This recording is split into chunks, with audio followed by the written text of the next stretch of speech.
Ladies and gentlemen, we are back. Between Two Burns is back. It's back. We made it safely back from New Orleans, Louisiana. New Orleans. It was a little questionable there for a little questionable bit. for a few minutes there. We had a good time. This is Between Two Burns episode. I don't know. I don't know either. 8, I got to keep 9. track of these. Now it's at least 9, maybe 10. We may be Is this double digits? We may be a double digits pod. So like I said, we're back from New Orleans. We're going to do this little podcast today. I think we talked about it, kind of a shoot the breeze in the cigar business for this quick pod, get everybody a nice, shop talk. A little what's grinding your gears kind of thing, you know what I mean? Oh, we may be here all night. Yeah, that's true. But first, you got us 2 super special cigars to smoke for tonight's episode. So yeah, something we hadn't talked about on the podcast. Yeah, we haven't either, had a chance because it came between kind of, we knew about it but didn't know when it was coming. It's years in the making. Yep. But I'm going to let you run with this because it's your favorite thing in the world. Yeah, so this is Pete Johnson's 50th birthday cigar. So a little backstory here. These cigars were rolled in 2020, and when he originally rolled them, he put them in a 50-count cabinet and decided that he was going to age them for an unknown amount of time. Well, after 3 years, in 2023, he decided that he was going to repackage them in 10-count boxes. Now, this was a 100-count. There were 100 boxes of the 50-count cabinets made, so now there were 500 boxes of the 10-count boxes. Yep. He then sat on them for another 2 years, basically, and then finally released them. It is the banding on it is the Made in Miami LE band with the Escassos band. It's got the Escassos wrapper leaf on it, but it's definitely higher priming than the regular Escassos. It's a lot darker. Mm-hmm. Nicaraguan binders and fillers on it. I don't want to tell you what I think about it because I've had the privilege to smoke a couple of these now. So you have gone a couple. This is the first one I've got a chance to smoke. This will be the second Robusto I've smoked. Okay. And I've smoked 1 Toro. So I'm very curious. I'm very curious of your thoughts on it. Yeah. So, I mean, obviously we just started it, so I'll reserve my thoughts as we go through it. But now, one thing great start to it. Yeah, one thing I will say about it, I mean, you know how much it cost already, and I don't think you'll let it sway your opinion of the actual how the cigar tastes. I do wish it was less expensive. Yeah, sure. You know, and I get it. It had 5 years of age on it. They were made in Miami. There were only 500 boxes, but this Robusto retailed for $53, and the Toro for $55. Now, we are out of them already, so if you're listening to this and you want one, I'm sorry. We don't have any more. Thankfully, we got them in and out the door. A lot of tap people, including myself, are really looking forward to it because Pete's been talking about it for 5 years now. And this is one of those ones where I would encourage you, if you do want to get it, to reach out to another shop or something like that because they were so limited. It's going to be the only way. We're not going to see them again, to my knowledge. So if you want to get your hands on one, that's going to be the way to do it. Yeah, and I mean, like I said, I'll reserve my opinions on it, but was really excited to get it. Didn't know it was coming. Shipped right before PCA, I think, and then we got it right after. It was like the week after. It was very closely related, but it wasn't a part of this PCA. No. It was just, this only went to the best Tat accounts. Thankfully, Tat takes great care of us. And so we got 5 of each size, 5 boxes of each size. But, yeah, I'm curious to see what you think about it. Yeah, the start on it's great so far. It starts off kind of maybe more medium than I would have expected. So it's very, for me personally, it's very medium. It's very Cuban-esque. Yeah. The other word that I would use to describe it is elegant. I think it's a very elegant smoke. I think there's a lot of nuance to it. I really like it when you use the seductive words to describe stuff. Yeah, there's a lot of nuance to it. The thing that I was worried about, and I actually found out that Pete was a little worried about, is if he held them too long. So that's a reasonable fear. Yeah. If what you wanted the cigar to be is what you initially rolled it as, and I don't mean like the day after you rolled it, but after its it's been 5 years. Initial aging period, because this wasn't, they weren't expecting, I guess my point is, to hold it for that long. Yeah, and I mean, he made this for his 50th birthday, so I have to imagine this blend is what he wanted or was close to what he wanted on his 50th birthday. So to hold them for almost another 5 years after that, cigars are going to change. But our good friend Mike, who was on the last podcast, Pete actually reached out to him personally and asked Mike how they were doing, how they were smoking. Because after he smoked the ones. Yeah, after he posted that video, he posted on Instagram, because he knows Mike will shoot him straight, and he told Mike, "I'm worried I held them too long." Mm-hmm. So I'm glad to see it held up. It's still got great body and great flavor. What was Mike's response to it? That he held up great. Yeah, I mean, the cigars were humidified well throughout the process. They were in gold foil wrap inside the boxes. I don't know if you saw that or not. Yeah, I did. Okay. Yeah. So I saw them through Mike's post. Yeah. Yeah, because by the time I saw them here in our store, they were gone. Yeah. I mean, we went to New Orleans, took a trip with my family, and they were gone in that week. So I never got to lay eyes on them personally. Yeah. We're here. So what I saw them on the unpackaging was what Mike did on his Instagram and everything. Yeah, so they were no cello, in a ribbon inside gold foil in the box. And I assume that's how they've aged, at least for the last 2 years. I would assume so, yeah. But, yeah, I'll be curious to see what you think about it. And before we move on, since you asked, I got to tell people what I'm drinking tonight. And I have to thank somebody. I have to thank somebody publicly on the podcast for it. So thank you to our good friend David Gillette, who is nice. the most generous person that I know. Yeah. Got me this bottle of Jack Daniel's 14 year, which everybody listening knows I wanted really, really bad. For my birthday. Is that bottle? This is that bottle. Oh, I didn't know that. Yeah, Let me see. Got it for me for my birthday, and it is spectacular. Probably already a contender for the Stogie Whiskey of the Year, I can tell you that. Really? Yeah, it's awesome. Early Oscar nomination there. Award. It's kind of like Sinners, which you need to go see. Award season, yeah. Well, you're always drinking the bourbon. I'm usually drinking beer or wine. Winston-Salem, North Carolina's own Wise Man, the Putter's Pale Ale. One of my favorite core line IPAs. No frills. Yep. Good pale good ale. IPA. I love the packaging. It's got the master's look to it, which I'm a sucker for. But Wise Man does a great job. This is a good beer. This is an everydayer right here. Yeah, it's really good. So PCA. Yeah, so I want to talk, like I said, I want to talk to this episode. We did the 2 recap episodes, so we're not going to maybe harp too much on it, but I wanted to, now that we're kind of, we're 2 weeks? Had time to digest it. Yeah, we're 2 weeks removed from it, digest it. First things first, you kind of gave it a 9 out of 10, I think, if I remember correctly. This was your first PCA. Yeah. We talked about that. You've been to TPE and stuff like that before. Now you kind of come back through it, everything like that. Would you still kind of keep it in that realm for your first time? I feel like a lot of your good expectations were met at the show. I don't feel like you over-hyped it for yourself. No, I didn't, and I hyped it pretty good. I mean, I was really excited. One misconception that I had initially, and I knew going into it because I talked to you this wasn't going to be the case, but like as a consumer, my thought with PCA was you go and you get to try all the new cigars and you're smoking cigars all day.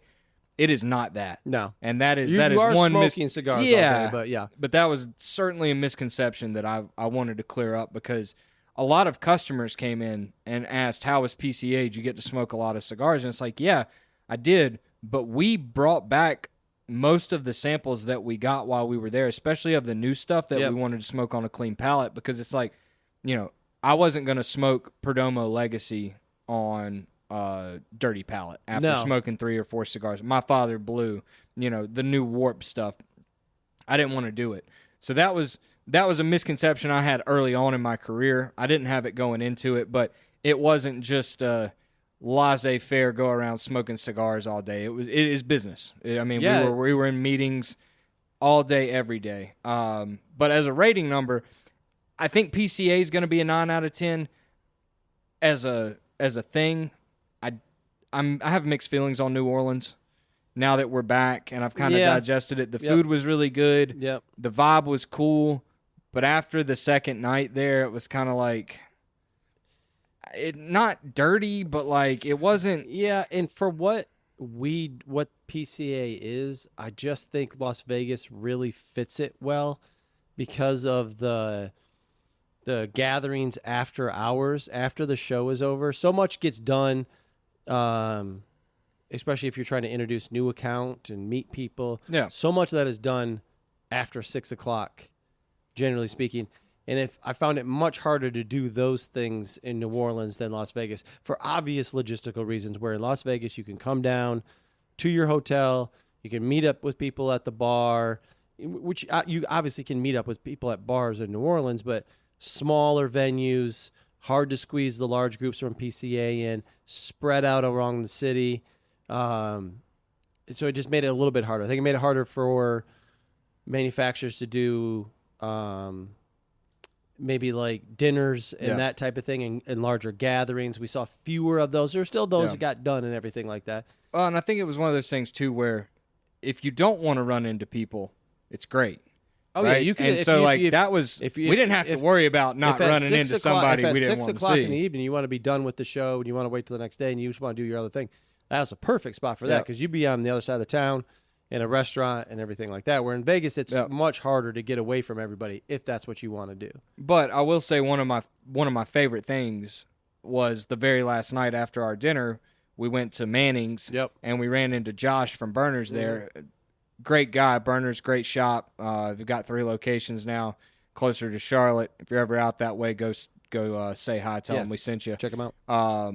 But we got to talk to Josh for, I don't know, an hour and a half, and it was just by coincidence that he was out there. Yep. But I love that because I'd never met the guy. It was cool to talk shop with him. Like, that was a really cool, like, swapping stories, sharing experiences thing.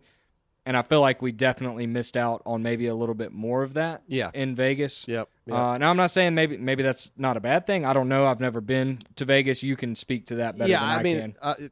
I much preferred it there in Las Vegas. Yeah. Just because of that exact thing. It's like, on the Friday night you could bump into a group of people. Saturday night, a different group of people.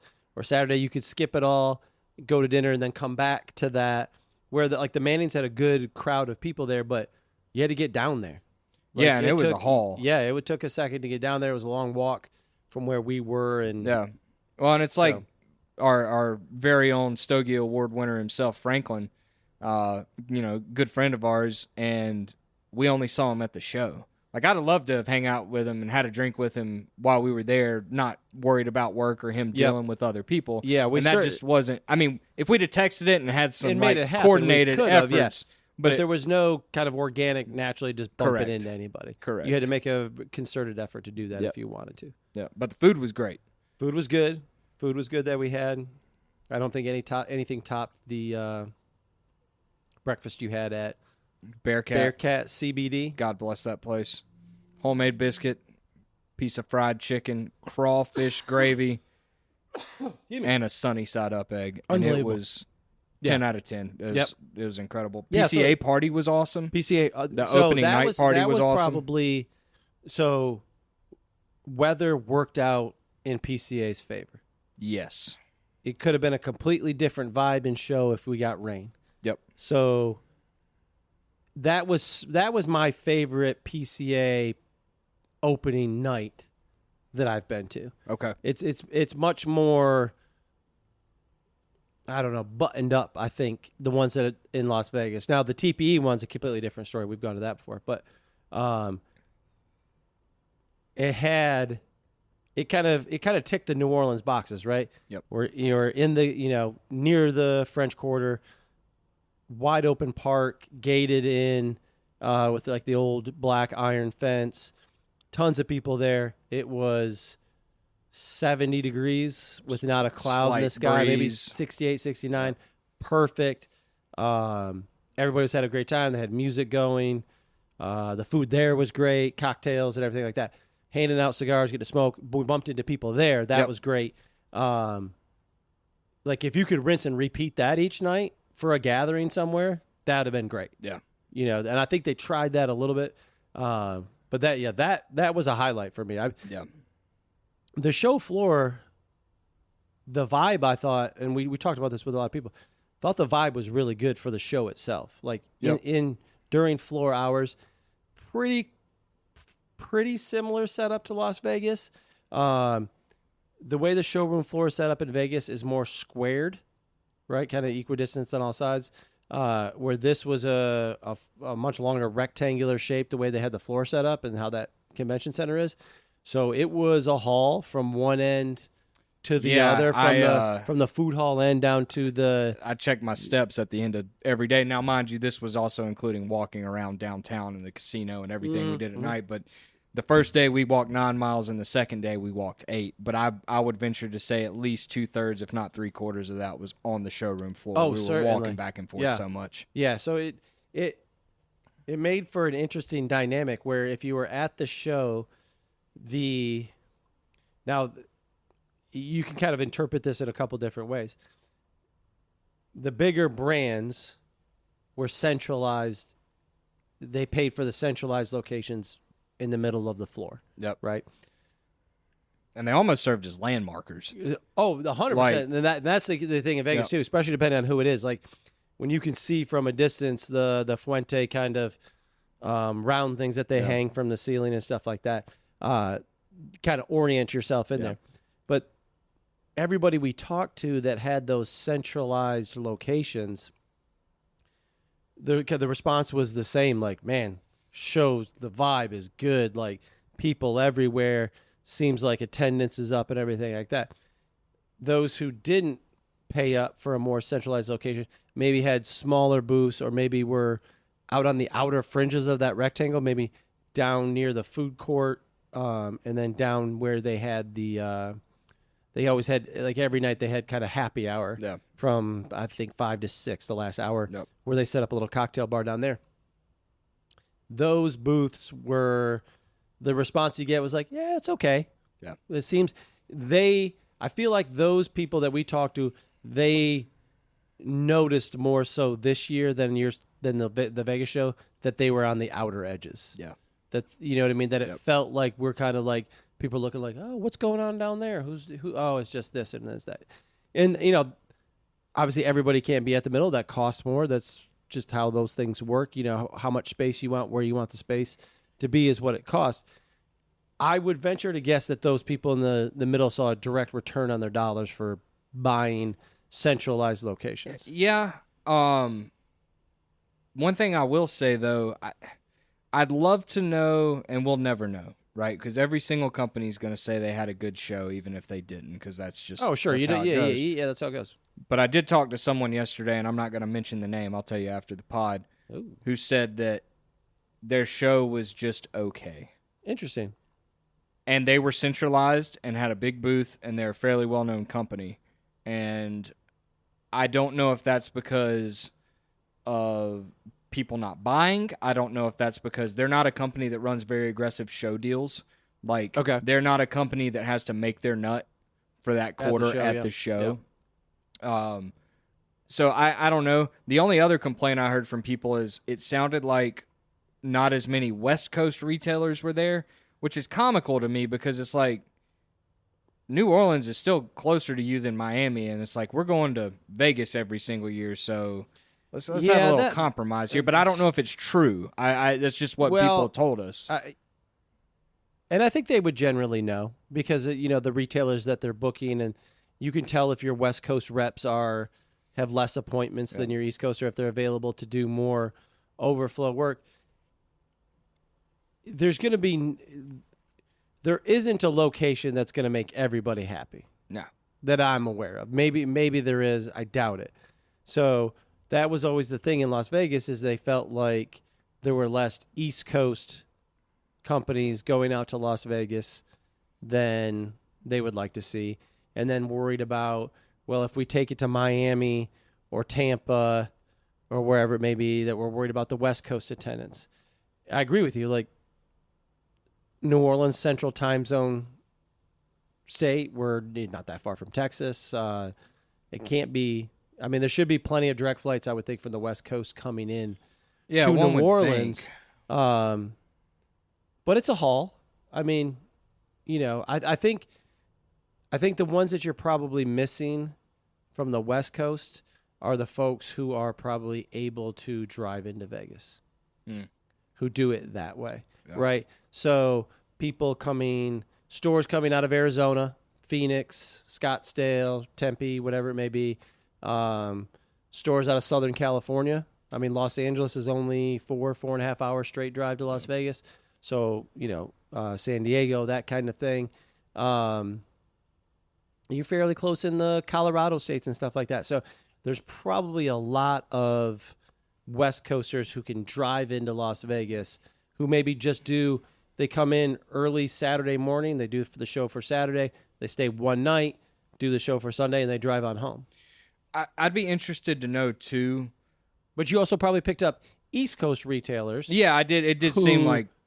we have one of our reps who... I actually thought he lived somewhere else, but he drove from Atlanta. Yeah. It was about 5.5 hours, I think he said, from Atlanta. Yeah, that's right. So you have...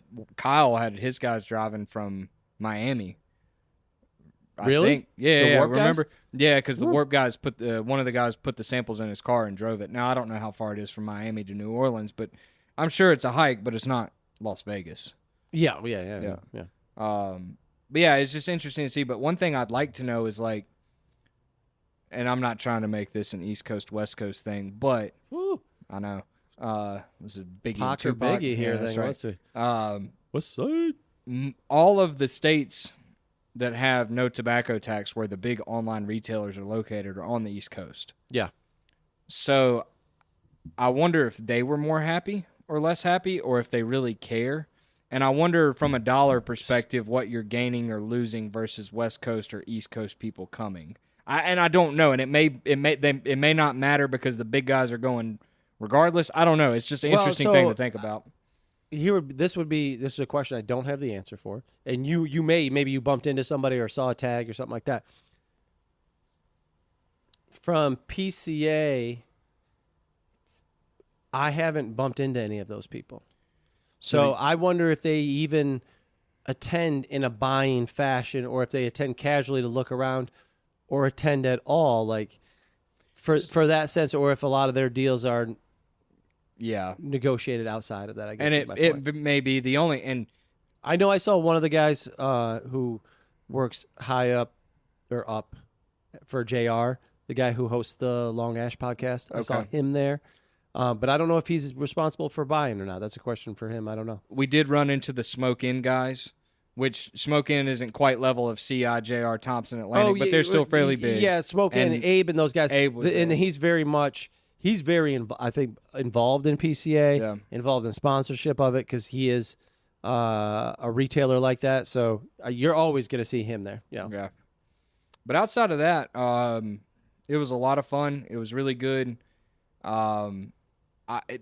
Interesting note, and I don't think we've talked about this because we didn't see it. The opening night, which was Friday, I guess, before the party, the governor of Louisiana actually opened up the show.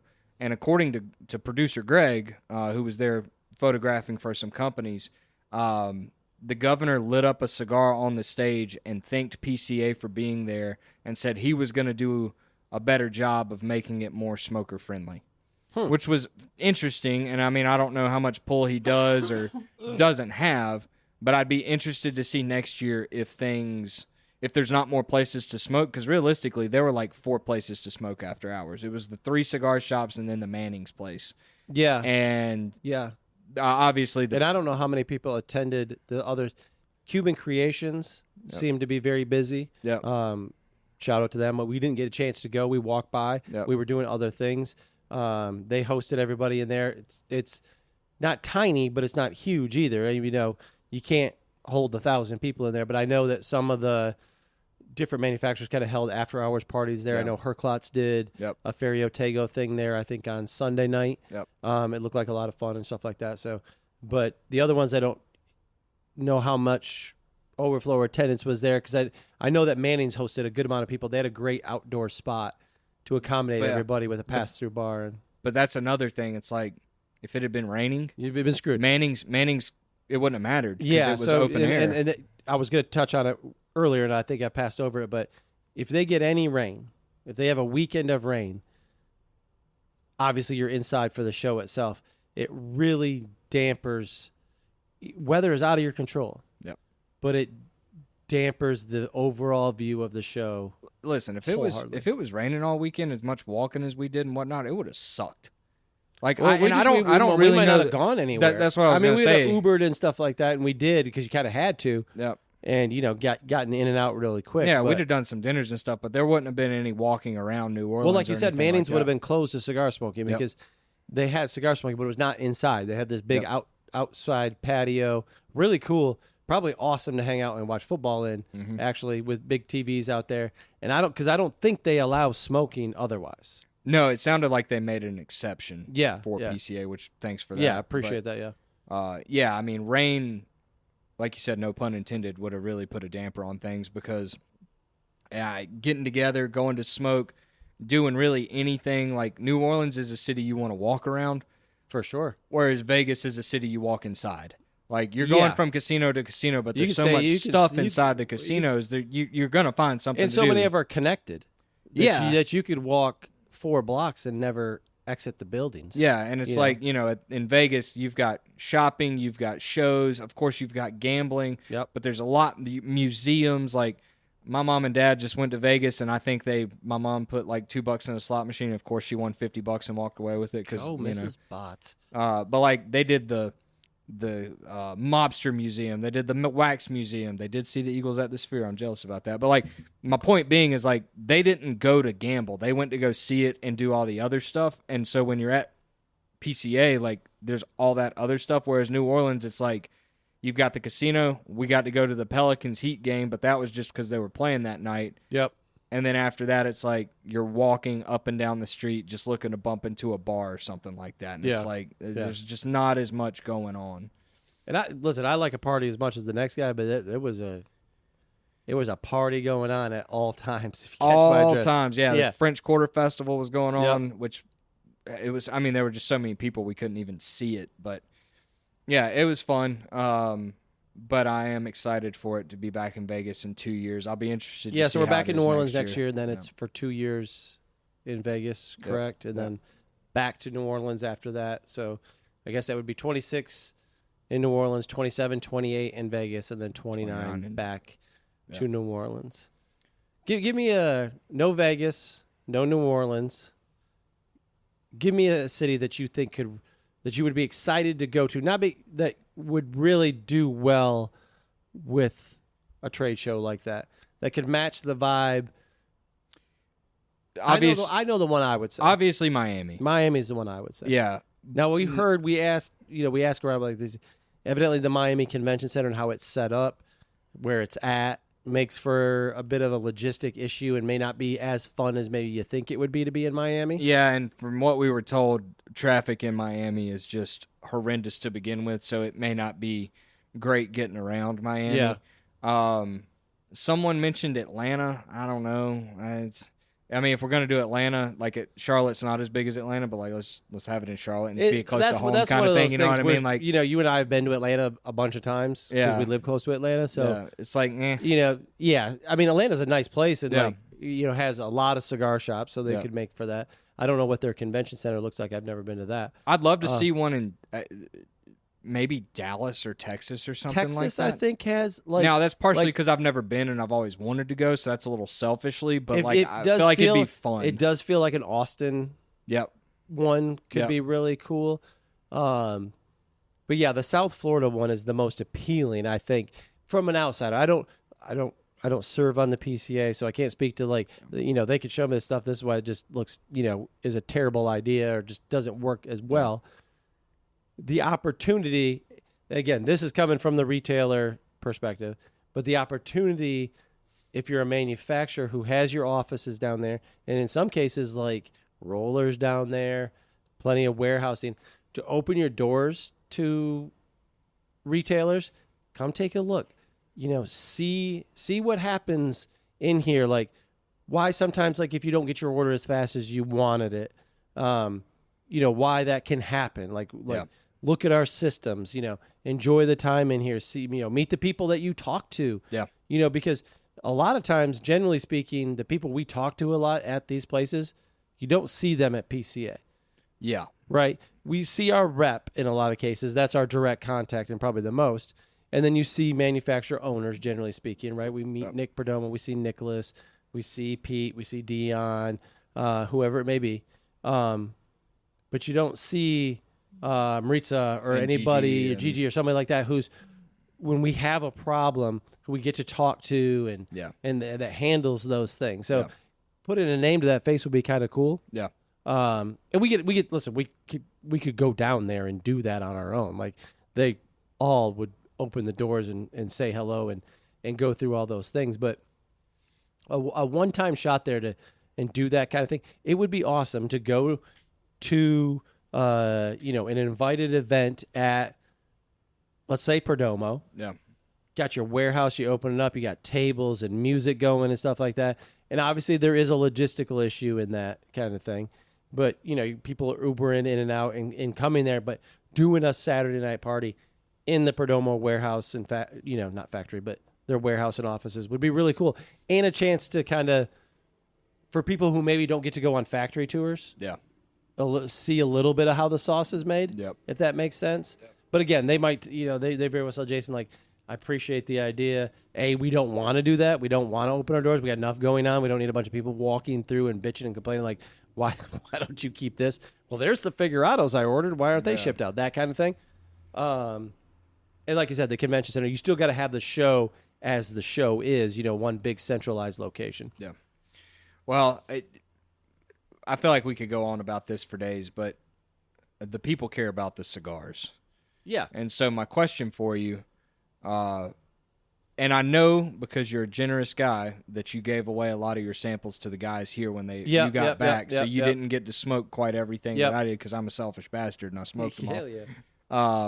What was your favorite thing that you smoked now that you've had time to maybe smoke some other stuff and think about it? Apologize for the coughing. Still trying to get over it. I would say that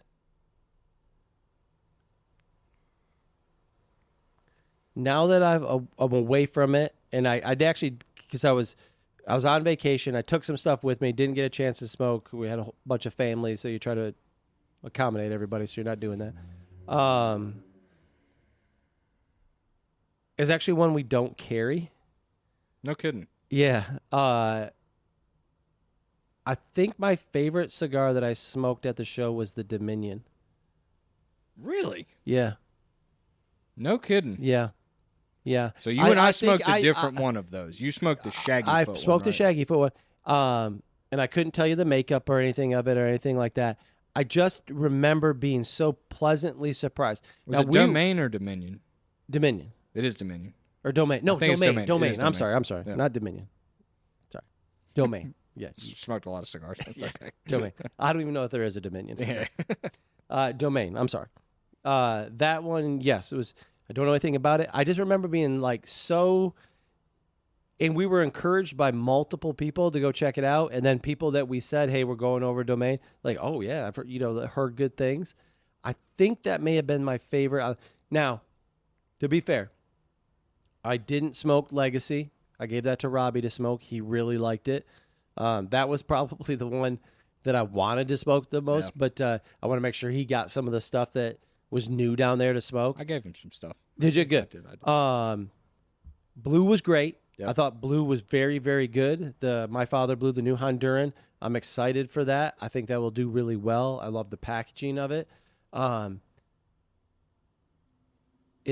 that more met my expectations. I expected it to be good based on who was making it, the quality that manufacturer is and everything like that. So you kind of expect that to be good. And when it's good, you're like, yeah, absolutely. You're doing what you do.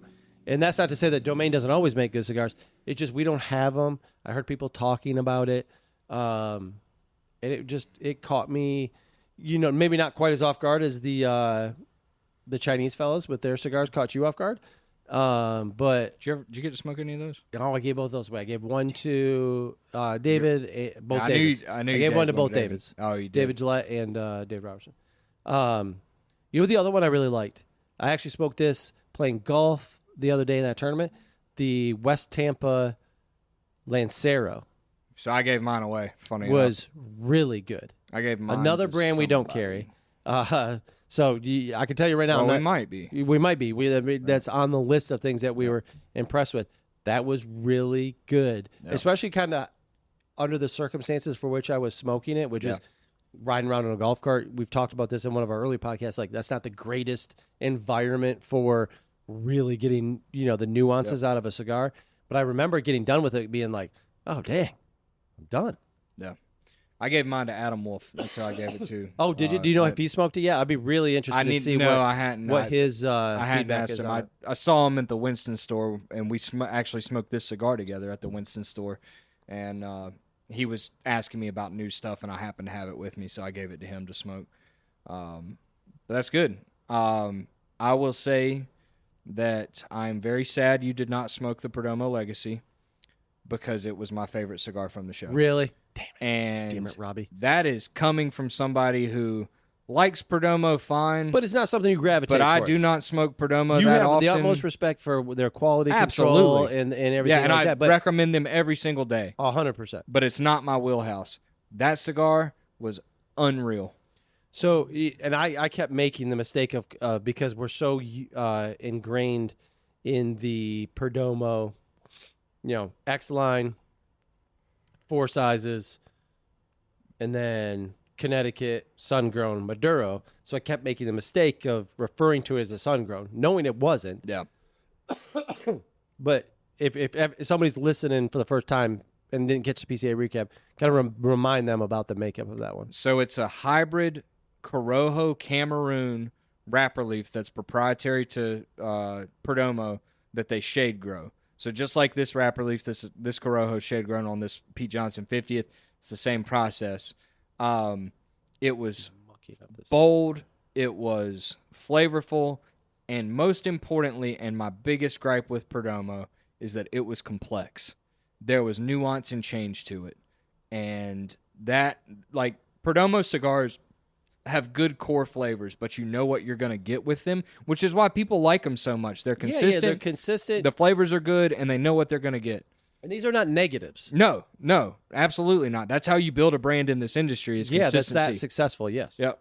But the legacy was awesome.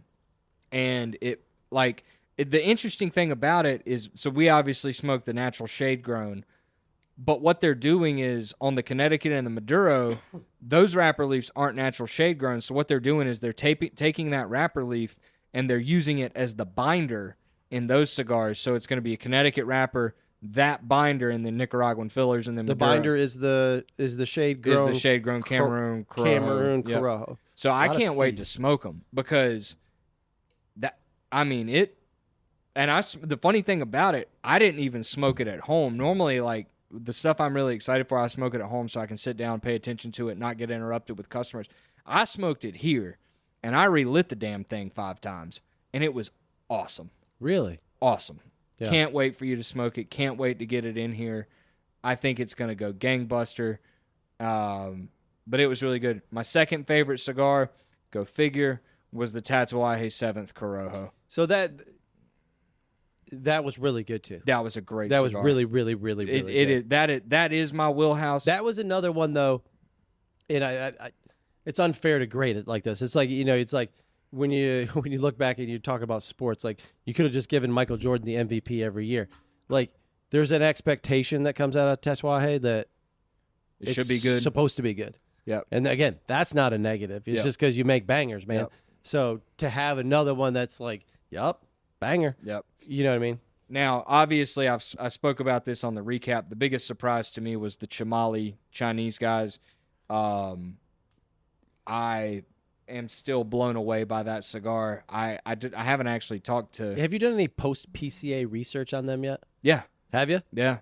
Yeah, and they've actually reached out to me, sent me an email, and that's nice. I didn't email them back. I didn't have the heart to let them down. But, I mean, dude, that cigar was awesome.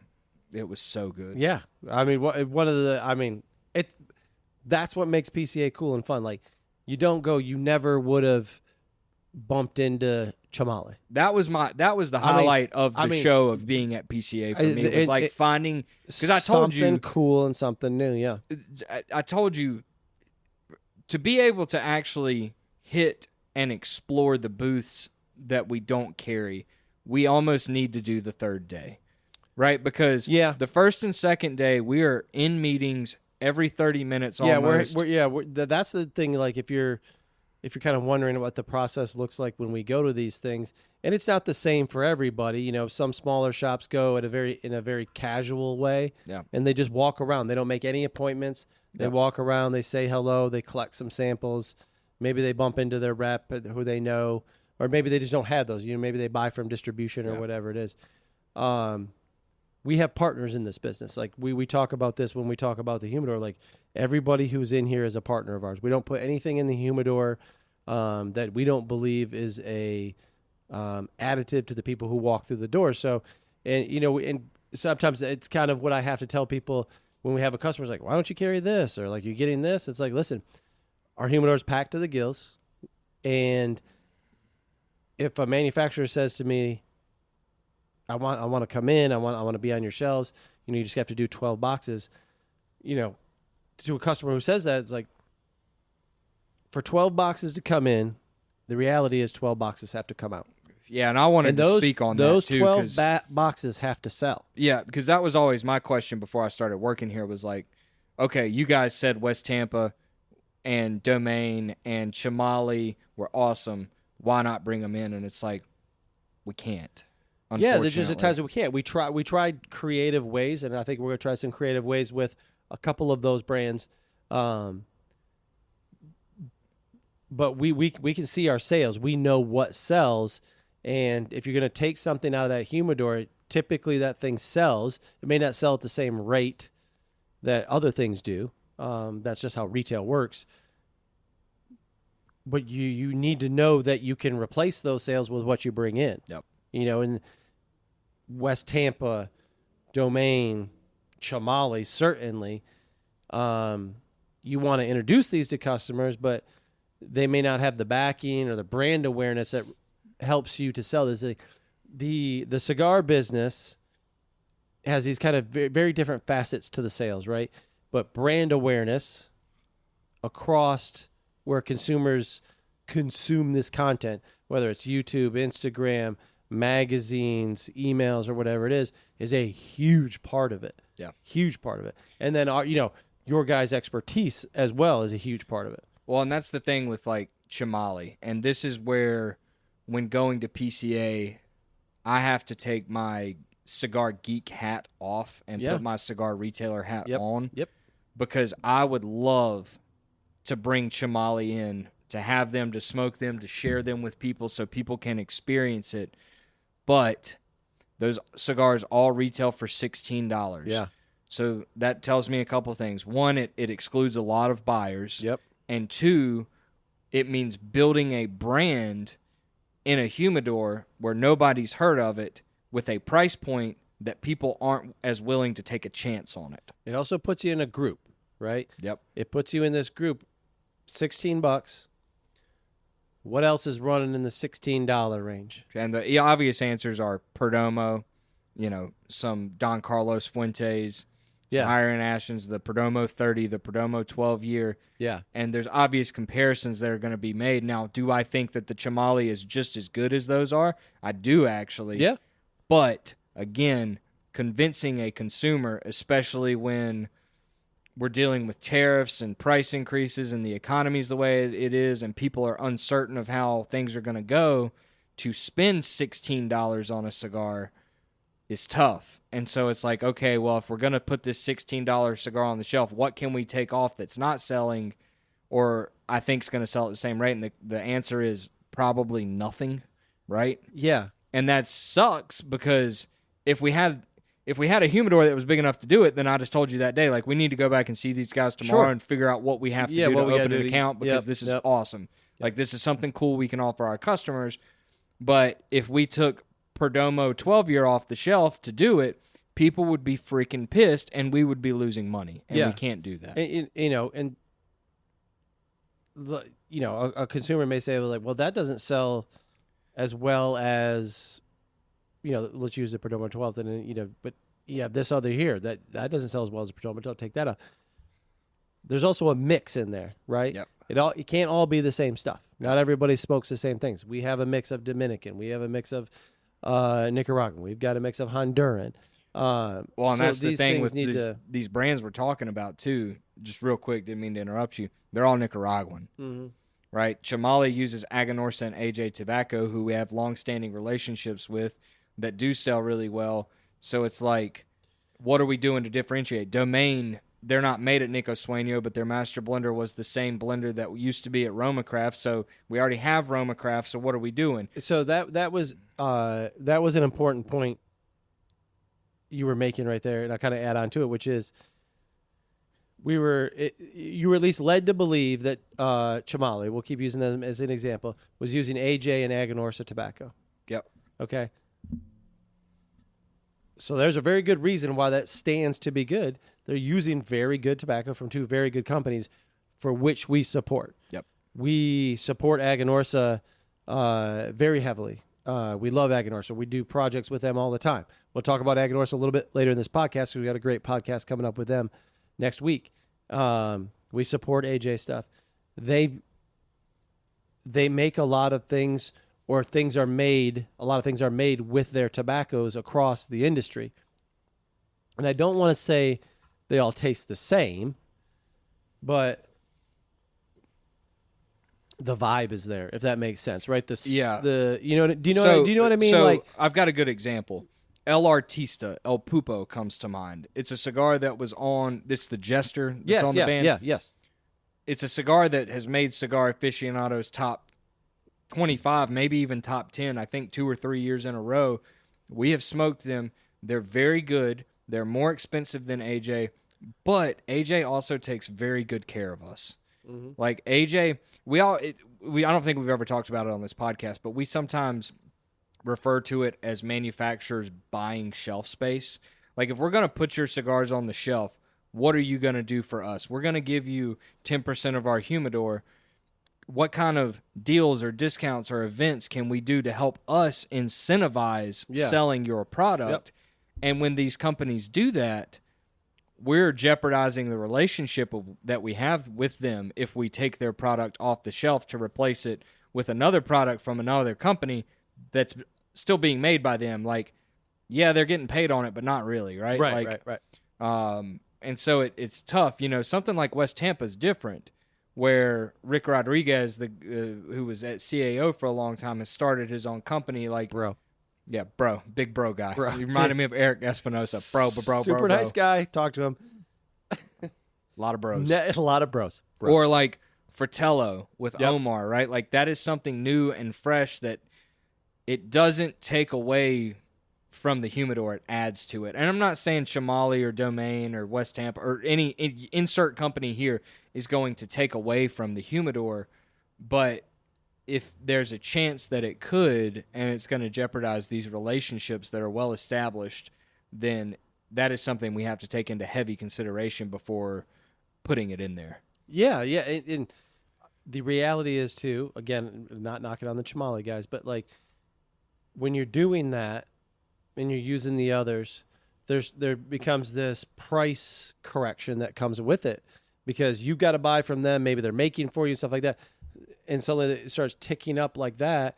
And then that's how you end up with $16 retail made with Aganorsa, or just Aganorsa for 11 or 10. Bucks, yeah. You know what I mean? Yeah, it's because I'll be honest with you, if Chamale was retail $12 across the board, I'd have still told you we need to go talk to them and seriously consider it, because it was that good and it was different, right? Like, Aganorsa stuff, Viaje, Illusione, and some Warp stuff, if it's got Corojo in it and a little Criollo and it's made at Aganorsa, you kind of know what it's going to taste like depending on who's blending it. These guys did something different, and I appreciate that. But again, at $16, if I'm an Aganorsa smoker, I'm just going to buy Validation or JFR, because I can get 2 JFR Robustos for the price of one Chamale, right? So that always ends up being the point. And it's like, even if you go, I'll say it until somebody stops me. I think the best value in our humidor, or one of the best values, because it's kind of across the board, the 1000 series of Padrones, are really, really up there. And it's like, could I buy 2 3000s or 4000s for the price of one Chamale or whatever it is? You start having to especially when we might be talking about economics soon again. You know, that if we talk about what the clouds were over the show overall, we touched on this, excuse me, on our day one pod, there was a clear cloud from the AJ fire, right? Because of the number of manufacturers affected by it. Well, one manufacturer, but the other brands affected by it. And then the tariff situation, the influx is in. Some seem to be very much embracing that they get to raise prices. Some being very transparent on, we're going to line item in it, and when it goes away, it'll go away. So there may be some, you know, if Chamale is 16 at the moment, it might be 17. It might be 18 a month or two from now. It may not be. But you start getting up into that air, it's like, sheesh, you know what I mean? Oh, we're back into El Septimo range. Now, I will say this, they are much better cigars than El Septimo, in my opinion. But we saw what happened with El Septimo when we tried to introduce it. There was so much pushback from consumers of like, this cigar is now, and theirs were more extreme than $16, but still, this cigar is $22. Why shouldn't I just buy a Patron? Yeah, and they have a whole host of issues, in my opinion. I'm not. Yeah, it's not a great example, but I just but it comes to mind. The way El Sep seems so falsely manufactured, and I don't mean from the cigar manufacturer. I just mean from the goofy trinkets and the $25 million Fabergé egg. Got one coming. Did you see what Waylon did? Yeah, I did. Right. Well, I'm not going to say what he did because I don't want to. I don't want to I don't indict know if he him. got busted for it. I don't want to get him indicted, but it was funny. Yeah, it was funny. Excuse me. I'm gonna do that the whole time. We'll check out PCA. Favorite booth visit, or no? Well, let me ask you this. So your first time in, I've gotten a chance to see almost all of those booths as they were. I don't remember anybody being drastically different than they have been in the past. Some people kind of additive to it. Some people maybe even a little bit smaller in some cases. From just from a period, how you like the look of it. What was your favorite booth? Warped. Yeah, that was mine too. Was it? Yeah, Kyle does a great job with all sorts of things. It was an awesome job with just like this. It's clean. It's merchandised. It was clean. It was merchandised. It was bright. It feels like you're also in a room almost. It had enough kind of like sophistication and swag to it to kind of match his brand. That I thought, from an aesthetic standpoint, it was one of my favorites for sure. And that is also my favorite booth visit. And I was going to bring. So I was going to ask you next. Then, what was your favorite booth visit? And that's everybody listening is probably like, he's just blowing smoke up Kyle's ass right now because he got company of the year. We love but him. like, I got to sit down and ask Kyle all my stupid geeky cigar questions for like 20 minutes, and Kyle didn't seem like it was got a little weird for me for a minute. There. You guys were about making out about cigars. I was like, okay, but he didn't seem like it was a nuisance. Like, I wasn't bothering him by asking. Like, he personally sat down and talked with us and wasn't looking around like some other people or trying to go talk to somebody else. I was just gonna like say, some other people. I'm not gonna shout a particular person out. Yeah. But there's at least two people who you thought like it was the worst thing in the world to have to do 10 minutes of ordering with us. Kiss my ass too. Yeah, suck a dick. But Kyle, cordially. cordially.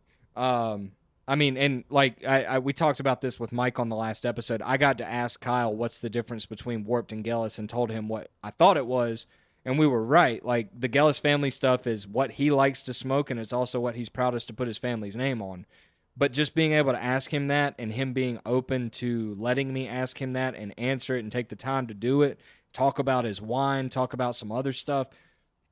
Can't thank him enough. Like, 100%. that was what I wanted PCA to be like. We very briefly got to talk to Pete Johnson. You thanked him for giving us the Wolfman box. Yep. But it's not like we got to sit down and talk with Pete. And I'd have loved to do that, but he's a very busy man, and Tatawahe is bigger than Warped. More people want to talk to Pete.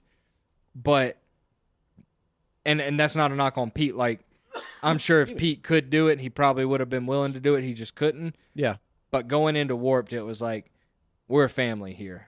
And I hate using that word because that gets thrown around a lot in the cigar industry. Like, cigar industry's family. It's like, no, we're all in competition, my guy. Like, I get it. Like, we're all, like, trying to do this together. But, like, with Kyle, it really felt like We're family. We're building this brand together.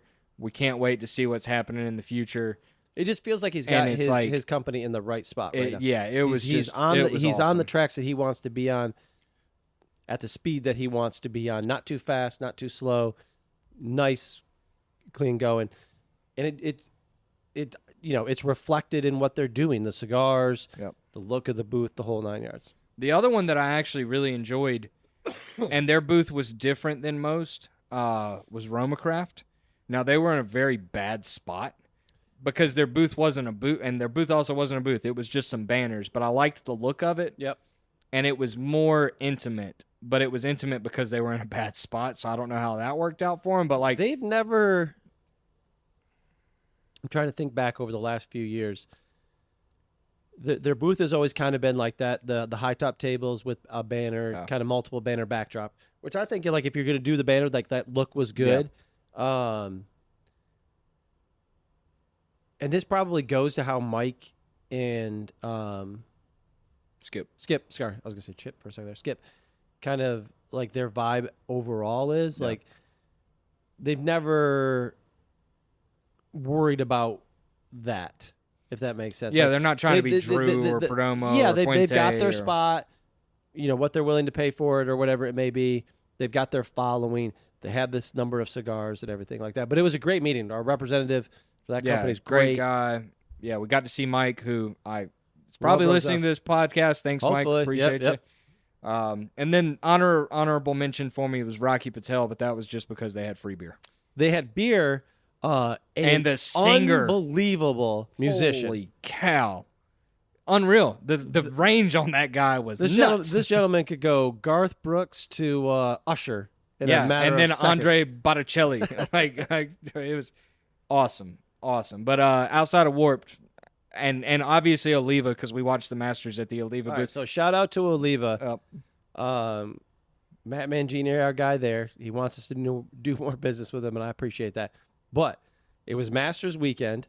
I'm a huge golf fan. Love the Masters. Probably my favorite sporting event. It's the first time, and I can't even remember. It may be the only time that I wasn't on Sunday, of Masters Sunday, just melting into my couch with food and beer and watching the whole thing. And they weren't the only company, but massive multi-paneled TV setup. Had the Masters on both days. Allowed us to catch the end of it. We saw it. That was a lot great. of fun. Yeah. And it was funny hearing the roars from the crowd because obviously everybody was a little delayed. Some TVs were a little timed differently. Yeah, it was very funny. When Rory won it. But and same thing with Crux. They spent a lot of money on a very large TV just so they could watch the Masters. Yeah. Unfortunately, their booth wasn't big to where we could just sit there and chill out and watch it because I'm sure they wouldn't have minded if we did that. But the Oliva booth was big enough to where it was like, hey, Matt, how you doing? We're going to sit down and watch the Masters. He's like, cool, you want some water or coffee? I appreciate that. Yep. So Warped was right up there for me for both my favorite kind of look of the booth and booth visit. Again, this is going to sound like another homer pick because of our relationship and how friendly we are with them. The look, the vibe, the feel, and the people, there's no better matchup of all those things than the Foundation booth. Yeah. The Foundation booth looks like you would hope Foundation looks. Okay. It's not overly elaborate. But the setup, their kind of wooden sort of boothy picnic table things are great. They have this kind of, they've had it every year at PCA, this kind of glass enclosure right next to their, let's call it their retail register kind of setup. It's not what it is, but where the guys are kind of handing out samples and T-shirts and stuff, where kind of Nick gets kind of on display because he's doing podcast interviews, talking with retailers and everything like that. You kind of get that vibe. The whole feel of it, even though there is, outside of maybe AJ themselves, one of the bigger clouds of the effects of the AJ fire may affect them the most, unfortunately for them, and then for the retailers kind of downhill. But even with that, like, the booth was electric, everybody was upbeat. Our guys, Nate, Nathan, Eduardo, Nick and everybody, like, the feel of it is great. Yeah. Like, they're playing the foundation music. Like, the reggae. If you're a foundation person, think of what you would expect, and that's what it is. Yep. It does not disappoint. They don't come in with something overly fancy or gaudy for them. They put everybody's wearing the same stuff. They put them in, T-shirts or whatever it is to match up. So theirs was really great. Agnorsa's was good again. Everybody there, again, a partner of ours. Theirs was really great. I will say, I think the 2 best merchandise booths were the My Father booth. My Father's always, that's kind of that's always been their kind of their vibe, how they do it with the towers and everything like that. And then the Fuente J.C. Newman booth was a sight to behold. It was impeccable. No matter how you feel on the Fuente side or whatever, they're obviously a good partner of ours and we do a lot of business. Great setup. Yeah, I mean, it was... They put their stuff on display. They merchandise it. They had coffee going. The whole setup. They do the Newman factory kind of model, just kind of that you can walk through and you see a little bit of history of the company. It's very cool. It's been basically the same since I've been going. They hang a lot from the ceiling down. It looks really cool. They do a really good job. Not a great booth visit and meeting, but Placencia's booth is always nice. Yeah, it was cool. They have a great setup. Their meeting was lackluster. Shout out to that person. You know who you are. Yeah. I will say the weirdest booth was the Miami Cigar Company booth with the hot chick walking around in the panther mask. Oh, yeah, because she was... I say hot chick. I never saw her face. But yeah, I mean, she was walking around in spandex with a really ugly, weird panther mask. They were attached, but was that a brand that Miami makes for somebody? That's a new cigar line they're announcing. It is? Okay, gotcha. Yeah, like Outcast or something like that. Okay. That was weird. Also, the funniest thing I saw was the other Miami Cigar Company girls and one of their guys walking around and Mr. Newman befriending them. Yeah. That was really funny. Yeah. But yeah, overall, I mean, it lived up to expectations. We had really good meetings. Honestly, all our meetings were really good, sans 2 of them. And it was unfortunate that those 2 meetings were at the end of the day on Sunday because that put a bit of a damper on things. But walking away from it, like, yeah, okay. I mean, those were 2 meetings, and we won't have to. Well, I just named one of them, but I won't name the other one. But these were nothing to do with us. Like, no, we retail their cigars. And we're still gonna keep doing it. We're gonna keep retailing it, so maybe they don't. That's the but bad side of the industry, I guess. Yeah, that's the shit I wish I didn't see because, I like their cigars and I like the people who are in charge of the owners of those companies, and I like what they're doing. And that's a key kind of point to harp on a little bit.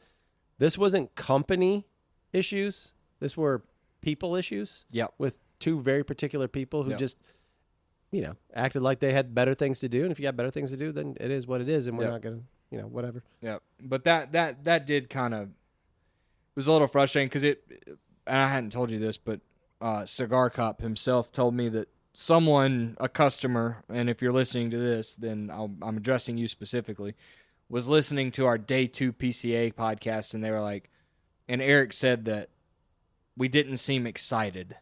It was like we were trying to force it a little bit, and I told him, like, no, that's not the case whatsoever at all. We were tired, very tired from walking around. But 2, we'd also come off a couple meetings that weren't great. It wasn't a great way to end the day, but that's business. Like, so it's not going to ruin the whole experience. PCA is not the big smoke.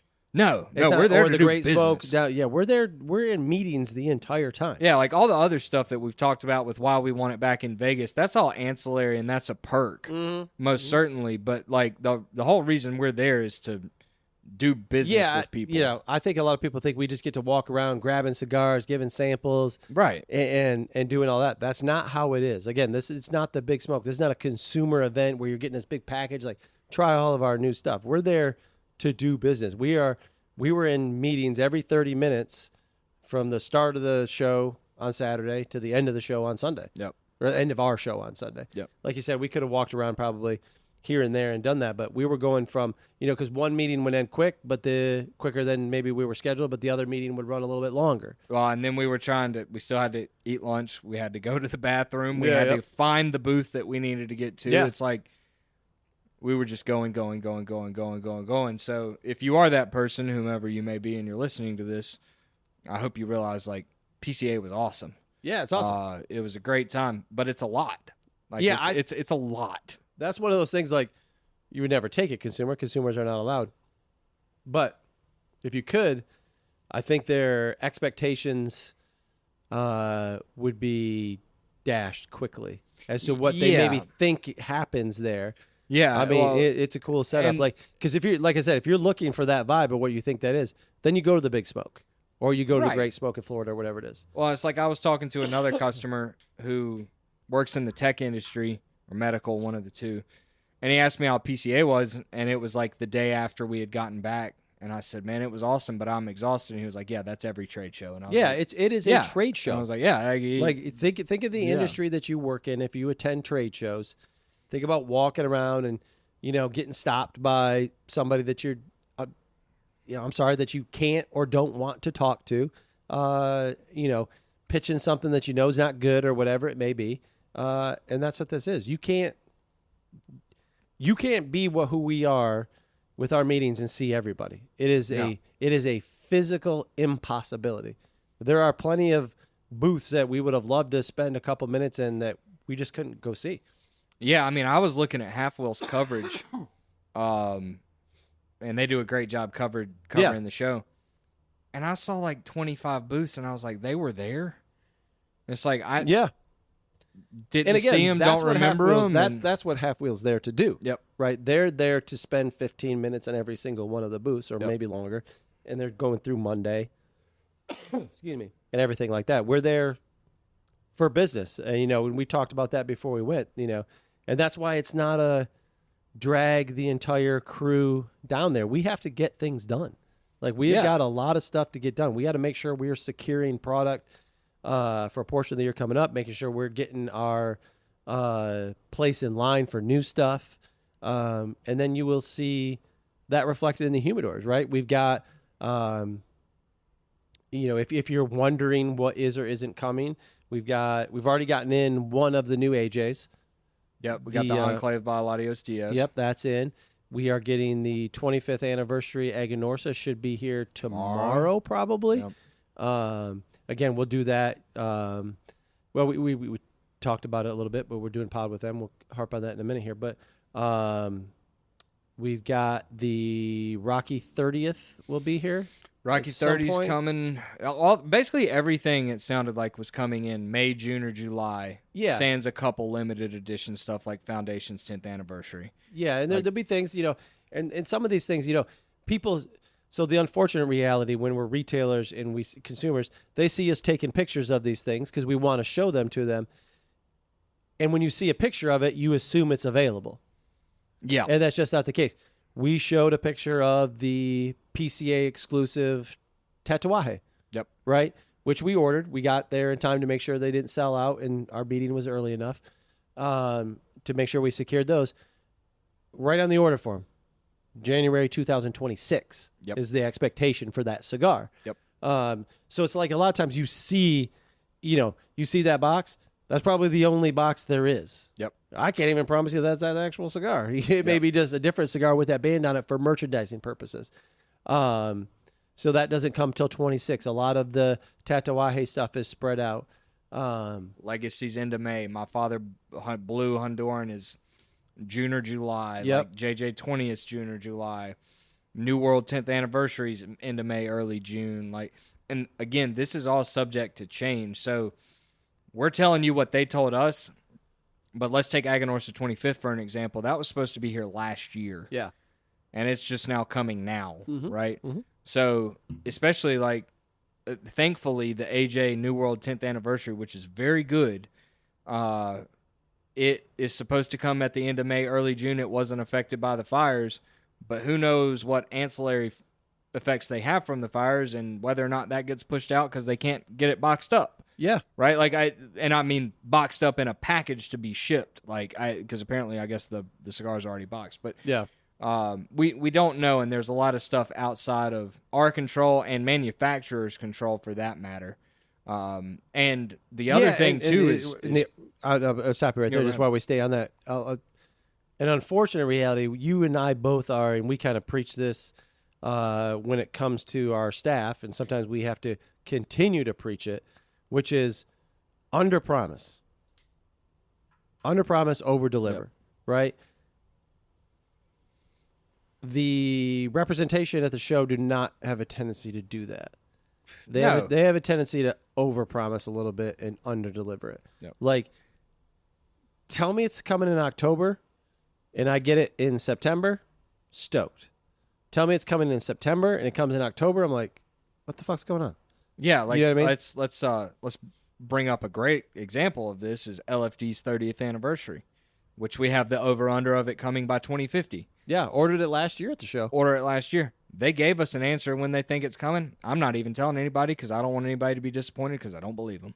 Yeah, I don't believe them for a second. No, it's like I think companies that have good track, like I wholeheartedly believe my father when they say Blue is coming in June or July. I do too, because they have a great track record of fulfilling those promises. Yeah, I do too.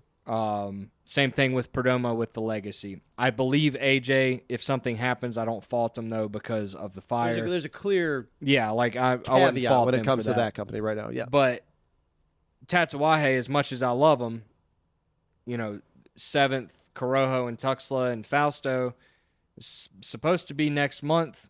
If it comes by July, I'll be happy. You know what I mean? It's the same thing with the PCA 26. I'm glad they put January on the paper. Yeah, at least to give you some expectation because, you know what I mean? We're ordering it in April. Well, it's like they're telling you, you tell me it's not coming till next year. I can tell people it's not coming till next year. Correct. That's good. Correct. Right? And it's like and we didn't take a picture of it, and I actually missed it, but apparently the Tatuaje 898, which is a special cigar Pete's made to model the Partagas 898 Cuban, was on display at the show. And instead of saying like the 20th anniversary jars that you saw a couple years ago, this is coming, he just said, it's a project I'm working on. Yep. It gets you excited about it, but there's no release date. I'd much rather it be that than... would much rather it be that. Then it's like, it's going to be here much in October. And then 3 years later, it's like, the cigar's finally shipping. It's like, I forgot about that. Yeah. What else new that we would expect to see on our shelves? The new Esteban Carrera. Oh, Esteban Carrera. That's right. Yeah. Los Caños or something like that. Los Caños. Yeah. Sweet Cap next couple weeks. Apparently. This is not an affront to the folks at Esteban. Great meeting with Esteban. Craig Cunningham. Shout out Craig Cunningham. The legend. He's not listening to the podcast. I can promise you that because he is doing other things that every man would want to be doing. He is living the dream. Yeah. And there was no one person that I wanted you to meet based on expectations more than Craig, and he did not disappoint. Exceeded. We won't go into the conversation we had with him, but let's just say after the first 5 minutes where he talked about the cigar, the remaining 35, 40 minutes we talked about with him were electric. Yeah, absolutely. So when we left there, I was laughing, I was smiling at you. I was like, I told you. And the look on your face like, yo, now I kind of get it. Yeah. Like, I get it now why where that company slots themselves and everything like that.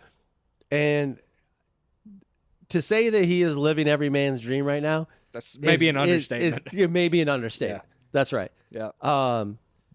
But what I was going to say is, I enjoy their cigars.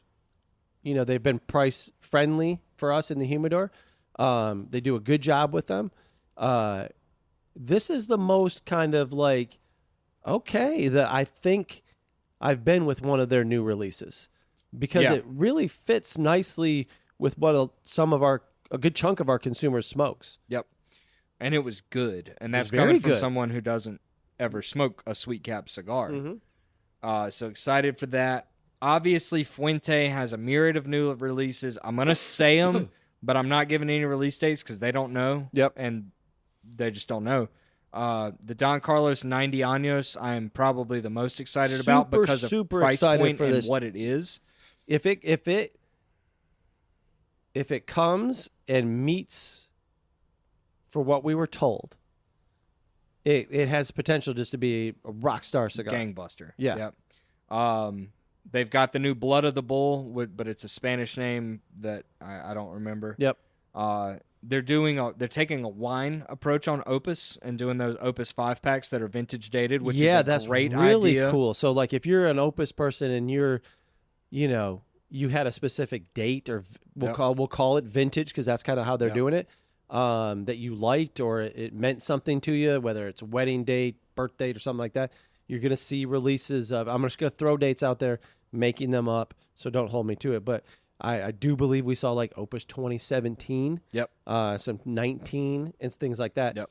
I don't know how many they have, how they're going to be allocated or anything like that, but that potential is out there for those. Really cool. They had the River Valley, which is a rare something that has a Connecticut River Valley broadleaf wrapper on it. And then Opus 25th. Opus 25th, the new Opus Magistrate. I keep calling it the Magistrate, but that's not the name of it.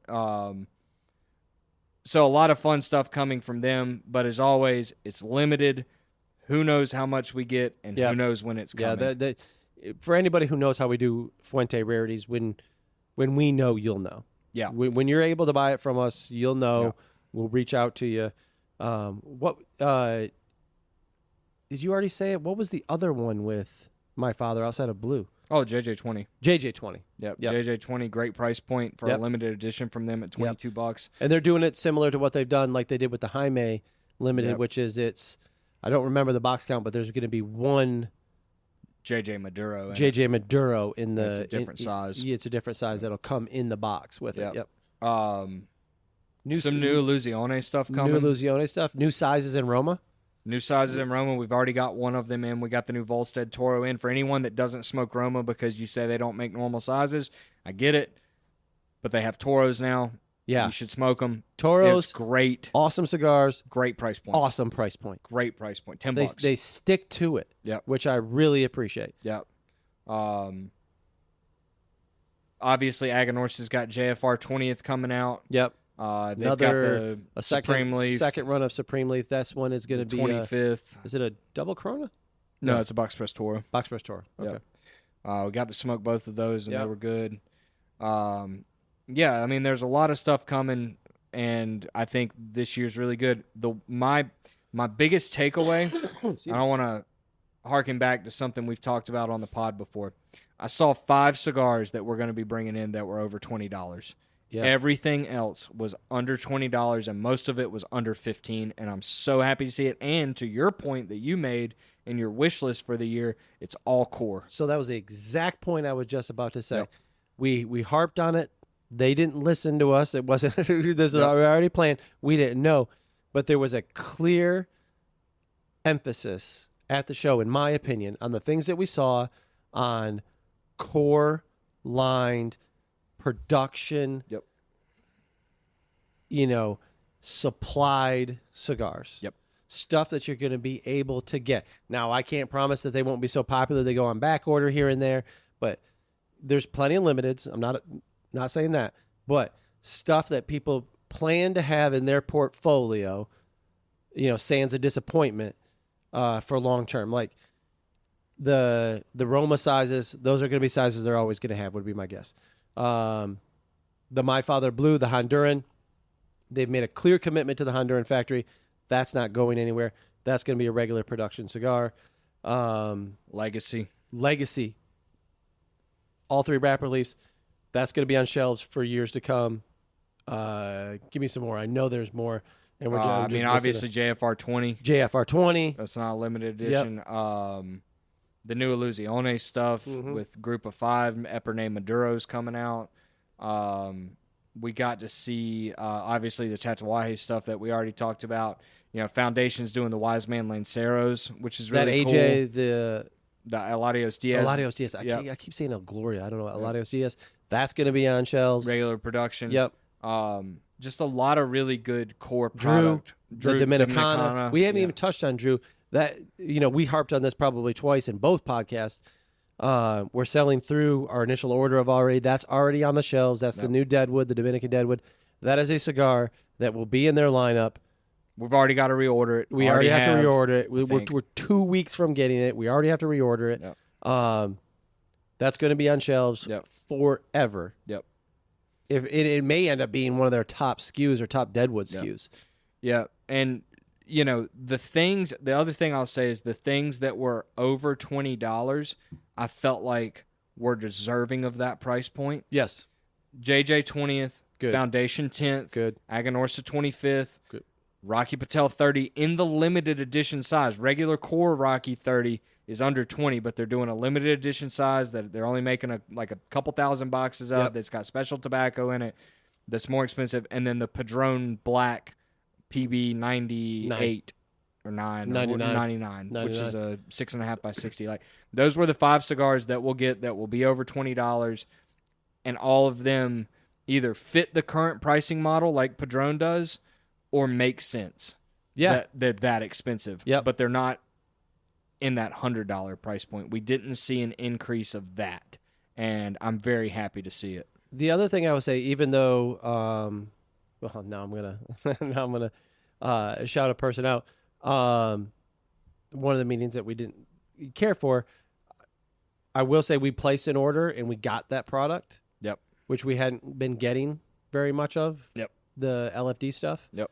It actually came in, so maybe they're some of it, not all of it. You're up, but maybe they're squashing some of their production issues. You smoked the new Suave, good thought price it was point. Really thought good. It was good. I thought the price point was really good. Yep. Don't know when we'll see it, folks. We ordered it.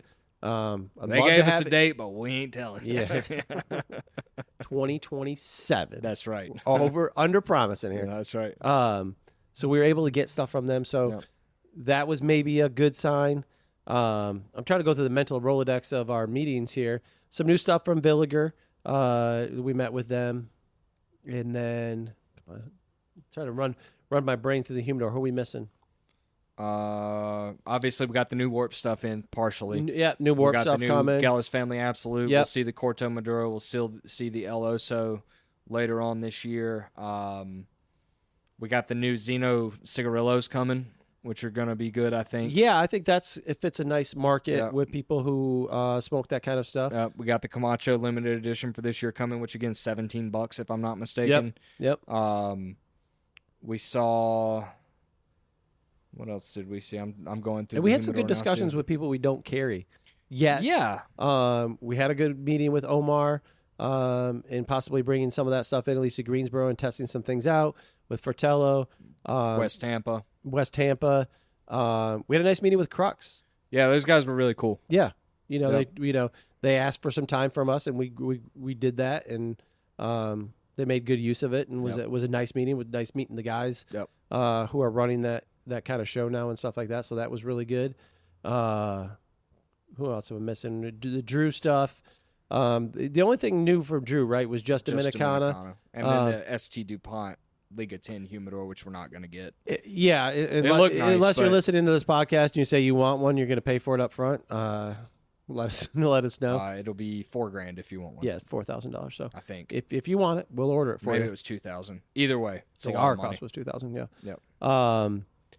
Drew, we talked about the Padron was the limited. We talked Tatawahe Foundation.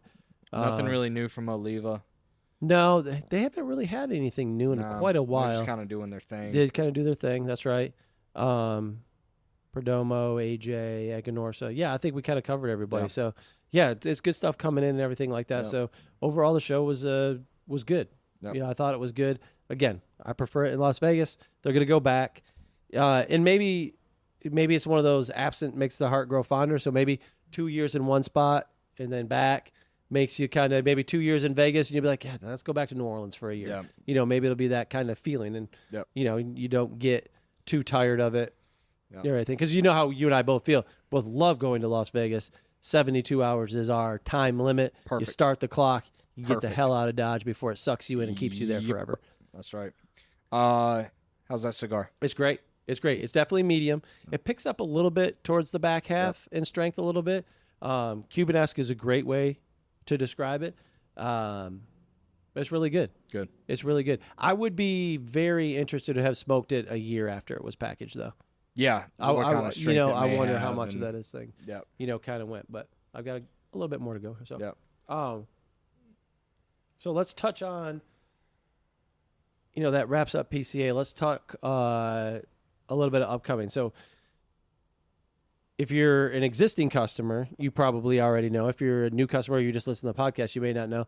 New location coming hopefully in the next 2.5 weeks. We get open in Durham. It's our first ever bar concept. 12 beers on tap, full wine bar, big lounge. We're working hard on that. So be on the lookout for that stuff. Here's a question for you, because we like to. You're the business side. I'm more the retailer side. So good cop, back up. Sure. What made you want to try a bar concept? Because it's new, it's exciting, but it's also, I gotta imagine, a little scary. A little scary. Number one is opportunity. You know how kind of I like to, and anybody who maybe knows me or knows my background in the different business I own and stuff like that, I'll be the first to admit a lot of the stuff I've come is right place, right time. And I think that happens with a lot of people who would call themselves entrepreneurs or are in own businesses or whatever. You can be in the right place at the right time, but you have to act, right? And you have to seize those opportunities. And we've been able to do that with new stores. That was very much the case with like our Southport store. And this was a space that became available that right off the jumped off at the page at us. Like the look of it, the location is a location that general area is an area that's underserved, that we've talked about, an area that we would like to target. And you take that in combination with the risk mitigation that it came along with because of what we were able to get back in the deal, it became a no-brainer. Now, is it an expensive rent place and stuff like that? Absolutely. Based on initial kind of feedback, starting to get really excited. There are a lot of people asking about when this is getting open. We want to be there and everything like that. So it was one of those things. The other part of it is, if you're familiar with our locations, it's only 16 minutes from the Mebane location. So we're moving the Mebane location there. It didn't make good business sense to have both of those locations because of how many customers we were serving in the Mebane location that are probably closer to this location already, right? So we can still service a large percentage of the customers that were in the Mebane store. And it started to become clear to me that the Mebane store success was probably capped without it being a place that you could smoke in. So moving it to this location, grabbing a much larger chunk of the population while keeping a good chunk of our existing customer base at that store, it really became a no-brainer. Now, did it come together really, really fast? So fast that it kind of like gets you a little unnerved because of how much, there's still a lot of money I had to drop in there and everything like that. So, I'm dropping a load of money into doing that store while also trying to make sure I'm buying cigars for our existing stores, going to the trade show where we're dropping funds larger than we do at any point in time of the year. Does it make me sick to my stomach at night? Yeah. Yeah, it absolutely does. But that's kind of like the world I live in. We were on vacation with our friends. I've got a friend of mine, Matt. Shout out to Matt White, not Matt Thomas in this particular instance, who, when I was kind of filling him in on dates and what was going on and getting ABC permits, and this was coming for here, and then we're off to New Orleans, then I'm here with them, and then I'm back doing this. His exact words were, I started to realize that you just like to live in chaos. And kind of that's where I'm at my best. I like, well, my other buddy, Matt, he always has this thing. He's like, if he feels that he's kind of getting stagnant or complacent in his businesses, he'll just buy something really fucking expensive. And then he's like, well, shit, I've got to pay for it. So now I've got to get out here and hustle. So it's like, he's like, I'll just go buy a new truck, or whatever it is. Like, I got to pay for it now. I've got to hustle more and stuff like that. So it is nerve-wracking. It's not the first nerve-wracking thing I've been a part of. So it's not unfamiliar territory, but it's one of those things. I'd rather go down in flames than not giving it a try. Yeah. And that's kind of like how it's been with everything for me personally, and how I do it. I would rather go down swinging and giving it a try than a year from now having somebody else in the industry grab that spot and have a bunch of success from it and then being like, I knew it. I should have done it. And I would rather have the feeling of, how am I going to get this done, than the feeling of regret and kicking myself for not doing it. Yeah, I get that. And I mean, for me, obviously I'm excited about it. And you know this, I want to spread the good news of the Pipe and Pint and the brand and what we do, because I believe in it so much that, I hope we have 20 stores one day, right? And then that we are a destination location wherever you are. And you know that if you come to the Pipe and Pint, you're going to get the best cigars, the best customer service, and the best experience. Yep. But I'm not the one that's having to put the funds up for it. I'm not the one that's having to deal with the logistics of it. It's a hard dynamic. And I think, as you and I have worked closer and closer on this kind of stuff, I think it's easier for you to see it from my side of those things. Absolutely. And it's easier for me to see it from your side of the things and yours and Robbie's and whoever may be in the store from your side of the things. And I think that, like I said, I think that works both ways, where you see it from my angle, while like sometimes I have to we've got to rein it in on something or whatever it is, because it's got to make it work. Because I try to, you try to make everybody happy, but it's a hard balance, because we're a small company. We all work very close to each other. We are friends, you have us over at your house and we hang out together and stuff like that. So it's an interesting dynamic. I employ some of my family. That's a different dynamic. So it's I keep that stuff.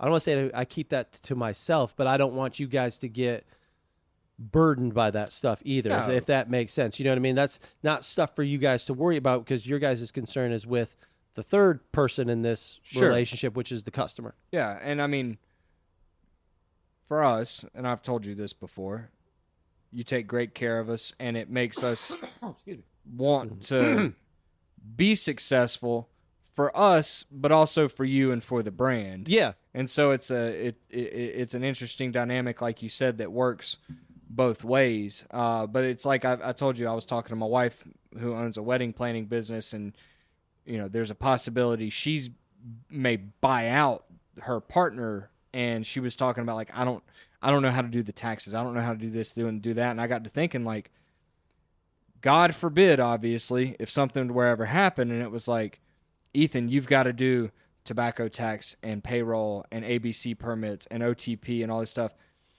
I would not know health insurance. I wouldn't know where to begin. Yeah, and just cash flow management. Yep. Owning a retail store, and anybody who's in that space knows, one of the biggest grinds with this business and any business who's like that is cash flow management. You have to know what's coming in and manage it so you can pay what's going out. Yep. And that kind of thing. And all on top in making sure we're not missing payroll, making sure that, we're able to have health insurance through here, that health insurance is covered, and those kind of things. Because, I don't mind in any of the businesses I've ever been involved in it or anything like that, laying down the law, but I also don't like disappointing anybody who works for me. You know what I mean? It's a tough dynamic.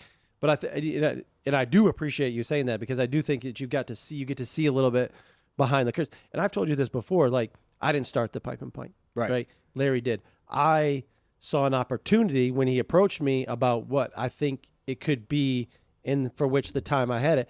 I feel like I do own the business, but I feel like a curator of it for a period of time. Right. Like I would never want the Pipe and Pint to go down with me, if that makes sense, right? Like I see the Pipe and Pint as a brand that succeeds many, many years past when I'm involved in it or anything like that. So it's tough at times. It's fun basically all the time. Yeah. We work in a cool... You have people who will tell you, if you, and it's way easier said than done. The fake business coaches and everything. The thing they love to harp on is, do what you love, and then you'll love what you do, kind of thing. Now, we are in this business, and there's tough things to do, but we do get to do what we like doing. We get to be around cigars, around beer, around wine. We get to see behind the curtain. We get to meet the cool people who run the business. We get to become friends with them. Yep. We are friends with a lot of people who are the big names in a lot of these businesses. And then meeting these people in the wine industry, in the beer industry. We've got to collaborate on our own beers. We get to collaborate on our own cigars. Put right into the microphone. Collaborate on our own cigars. We had pipes made for us, those types of things. This brand has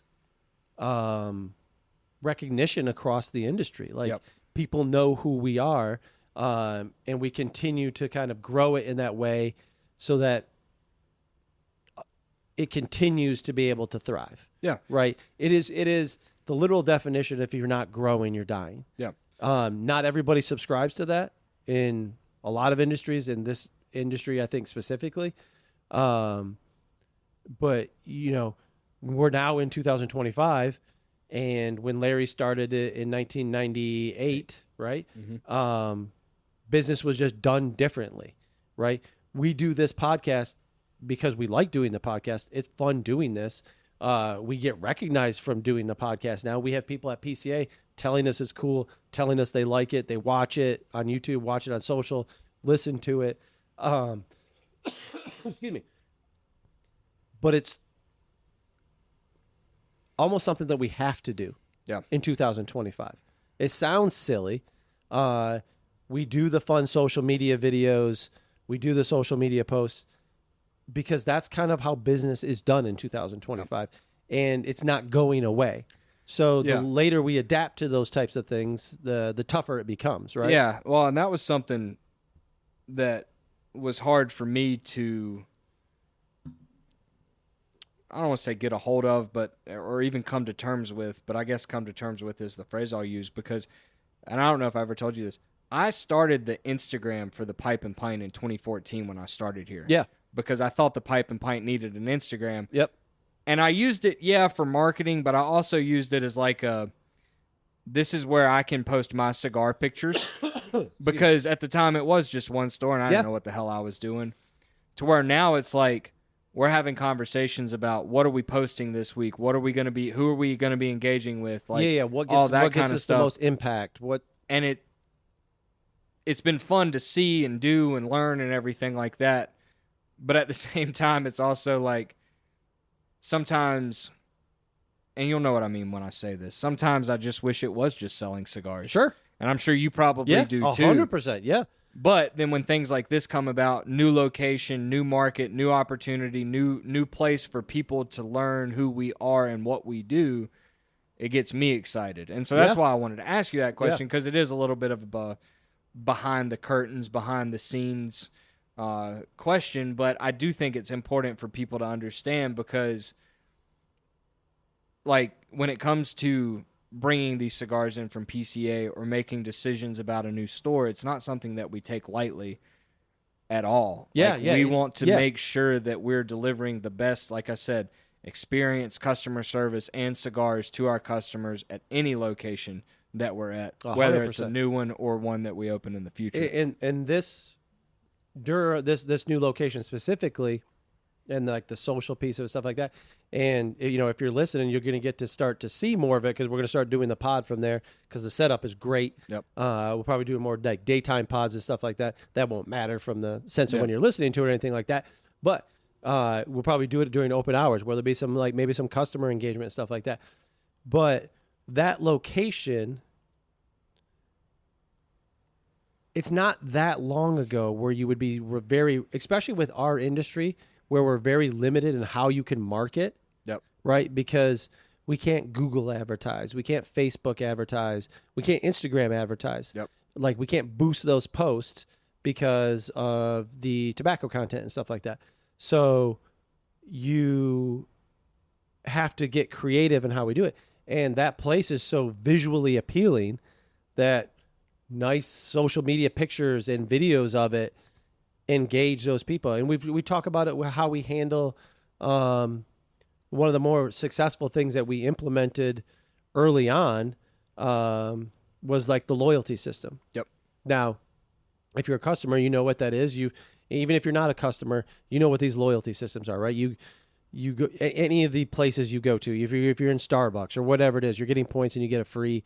It's back to the old Subway Sub Club punch card, right? You get something in return for that, right? For being a great customer, for being a repeat customer, you get free product and discount on products or whatever it may be. But what it does for us is it allows us to capture that information, obviously with the consumer's permission, and then we can email, we can text message. We've talked about this, that text messaging for us is probably the most effective way for us to deliver a message to our consumers as to about what's going on. It reaches the most people. We're all guilty of, if you feel your phone buzz, you're checking it. That works in our favor. So we need to be doing these things to continue to grow it. And these things have helped us get this reach where now when we're opening a location like this, that we've seen this just groundswell of excitement of former customers who have moved to that area who are excited about it, existing customers who may be visiting that area, people who are in that area who are underserved currently. We had somebody, Robbie and I were there today working on the space, literally knock on the door, excited about it, like asked to see the space, come on in, take a look, that kind of thing. So it's a balance, and we do sometimes things that are goofy on social media that seem nonsensical, but we did, great example. We did the Office video last year. What does it do in relation to sell cigars? Maybe not anything, but it was our highest engaged post by far. Tons of shares on it, tons of people commenting on it, and it introduced staff. Yeah. Right. Get to know the people who are in your store for the Pipe and Pint, who is servicing you, who's talking about cigars with you and stuff like that. So a simple kind of video that we did that was a lot of fun for us to do, and people talked about it with us, how much they liked it and everything like that. But you catch on with these things, and it helps to throw kind of a blanket over the customer service and the family, kind of a loosely used word, but like that kind of like communal environment that we kind of try to convey to our customers, that like, and somebody asked me about this, an employee that we're interviewing, and he was surprised but excited because the first thing he asked is like, what's the membership going to be for the new location? And my answer was, there is no membership. We're not turning anybody away. You want to come in and buy cigars or drink a glass of wine or have a pint of beer at the Pipe and Pint, you are welcome to come in there. It does, you're coming in a suit and tie, or you're coming in shorts and a t-shirt. Yep. Good to go, man. Come in, hang out, no problem. Yep. I think the other thing it does, real quick, is it separates us from the internet. And I think that is one of the biggest uphill battles that we fight, because even with our website, we'll have people place an order on the website and we'll send out just a perfunctory thanks for your order email. And that little bit is something that people have come to not expect anymore. Yeah. And when they get that service, it's memorable to them, and then they remember who we are. Yeah. And they start to feel a connection. Like, Yep. This is somebody who's taking care of the things I ordered. Yep. If there's an issue with it, we reach out immediately. Yep. If for some reason there's some sort of inventory issue, we correct it. We go above. We talk about this all the time. Like if you ordered from us and we couldn't fulfill your cigar, we're going to call you and let you know that you're probably going to get a cigar to replace it if that's what you want, but you're probably not getting one, you're probably getting two. Yep. Like we will go above and beyond to make sure that your experience here is unmatched. Yep. Right? So it's an interesting dynamic, and I know Larry would tell you, like, you know how Larry is, like, it's just like it's probably not within his kind of like scope of what he wanted to do. And there's going to be something goofy 25 years from now that I'm going to be like, I don't want to even participate in that. You take care of that. You know what I mean? Yep. And the way technology goes, it happens so fast. And you're right. Like we're in a constant battle with the online retailers. We do what we can to convince you and treat you in a way that you want to come here or even just order from our website. We have a ton of repeat buyers on the website, but we're battling against that at all times. And that's an age-old battle. We're not the only industry that deals with having to sell against the internet. So we do those things in store. We've got, we can touch on some of these. If you're listening, we got great events. We got Cigar Club back for this year. May, June, July, and August. We're taking it on the road. So May's in Greensboro. June is in Winston-Salem. July is in High Point. August will be in the New Durham store. We have our baseball game on the books. If you've never been to Cigars in the Park, you'll get an email about that probably in July, start July for ticket availability. Awesome event we do with everybody every year. Everybody loves it. We have our golf tournament already on the books for this year. We have our A&T homecoming on the books in October. On the books with Drew Estate, Will McFall doing that for us. We're going to have the grand opening, obviously, soon of Durham. We sat down and we were planning it the other day, and it's like, bam, there's our year, our sales season. Then by the time we get through the golf tournament, we're headed into Pipe Show in November. Then we're at Black Friday. Then we're at Christmas. We're talking about possible cigar dinner maybe at the end of the year in the Durham shop. So we try to do these things, and they're a lot of work. I mean, we know how much goes into like the golf tournament alone, getting that planned. But we do them to create that sense of this is a place that you want to be at and you want to be associated with. And when you want to be at a place and associate with that place, the tendency is to support that place. Yep. So it works hand in hand with everything. So, the new place is nerve-wracking, but exciting. It looks awesome. Like I said, we're going to be doing the pods from over there, so you're going to get to see it a lot. We expect a lot of people who are probably listening to the podcast to probably visit it repeatedly. I'm hoping the hurricanes go deep this year because we can do some hurricane watch parties. Would be awesome over there. So we've got everything. We got the beer on tap, pouring wine, plenty of lounge seating, TVs all over the place to watch golf, hockey, football in the fall. I think I was talking with Robbie on this. I believe this is the 30th anniversary for the Carolina Panthers this year. I think 25, 26, 30th anniversary. Got a little something in the back of my head for that, especially with all the stores across North Carolina and everything. So we can talk about things like that. It's going to be a big deal. And like I said, I'd rather go down swinging, giving it the old college try than regret it on the back end. Yep. And we talked about this. We've done things to mitigate the risk. So it's, it's not going to, you're going to still see the pipe for a long, long, long time to come. But it's exciting. Yeah. It's exciting. Yep. Last thing before we go. Next week, recording podcast with the one, the only Terrence Riley of Aganorsa. We're recording that next Wednesday, so that'll be a pod coming out probably the week after that. That's going to be exciting. That'll be fun. That'll be our first kind of manufacturer interview on the pod. Do you think we can convince him to do Hot Ones chicken wings with us? Maybe. There's gonna be a remote, so we probably have to do that one in person with us. We could just send him a shitload of hot wings and lie to him that we're having the same ones, and just light him on fire. But expectation is that we'll have 25th anniversary to smoke that night. Talk with him about that. Talk with him all things Aganorsa. Maybe what he sees as trends going forward in the cigar industry. What he's maybe excited about. What maybe annoys him a little bit with the industry and stuff like that. I'm hoping the one thing we get out of it is a clear answer from a manufacturer's perspective on tariffs that we can share with the consumer. Yeah, that would be great. Because we have seen some price increases today, actually, of tariffs affecting cigars. It's going to happen. I'm curious to see what he thinks the best way to handle that is and how Aganorsa is going to handle it and just his perspective on it and a little bit how it works, too, because I'm curious as a consumer, specifically with cigars, if you're getting tariffed on the import cost of the cigars and not the wholesale cost of the cigars, how does that work? And that's a question I plan on asking. Yeah, I would love to know his thinking on that because I'm not sure every manufacturer treats it the same way. And how they pass the cost along.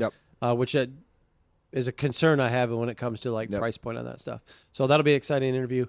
And he's always electric and he's a friend of the program. Talk a little Boston sports with him. We'll talk a little Boston sports with him. He'll be excited to do that. We'll start him out right with that. We'll give him some softballs right off the front and then go with the hard stuff. Yeah. We'll start immediately with Boston sports and then go right into what do you think about tariffs? Yeah, that's exactly right.